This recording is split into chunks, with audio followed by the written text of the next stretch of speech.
पुनर्वसनाच्या मागणीसाठी आंदोलक नदीपात्रामध्ये उतरलेले आहेत। बुलढाण्याच्या पेनटाकडीचे ग्रामस्थ आक्रमक झाले।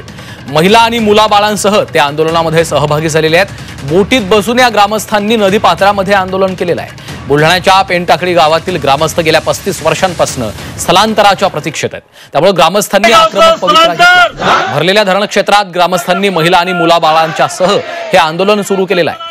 प्रशासनाने पेनटाकलीच्या ग्रामस्थांना 249 प्लॉट मंजूर केलेत। मात्र कुटुंबाची संख्या जास्त असल्याने ग्रामस्थांना 380 प्लॉटची गरज असल्याचं ग्रामस्थांचं म्हणणं आहे। पेनटाकलीच्या ग्रामस्थांची आक्रमक भूमिका आपण पाहतोय। बोटीत बसून या ग्रामस्थांनी आंदोलन केलेलं आहे। पुनर्वसनाच्या मागणीसाठी हे ग्रामस्थ आता आक्रमक झालेले आहेत। बुलढाण्याच्या पेनटाकलीचे हे ग्रामस्थ आहेत। बोटीत बसून त्यांनी आंदोलनाची भूमिका घेतलेली आहे।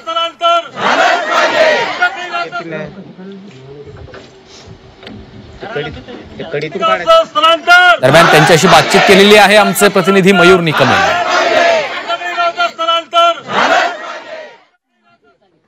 बुलढाणा जिल्ह्यातलं पेनटाकळी धरण आहे।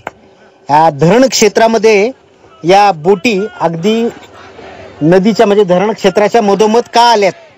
कारण की पेनटाकळी नावाचं गाव या पलीकडे धरणाच्या पलीकडे आहे आणि त्या गावाचं पुनर्वसन व्हायचं राहिले, कारण की स्थलांतर व्हायचं राहिले म्हणूनच हे ग्रामस्थ या ठिकाणी बसलेले। त्यांच्या मागण्या नेमक्या काय आहेत आपण जाणून घेऊयात। ताई, मागण्या काय? तुम्ही थेट नदी पात्रात बसलेत उपोषणाला? माझं नाव पूजा नागे शिंगळे आणि हे गाव बुलढाणा जिल्ह्यामध्ये आहे।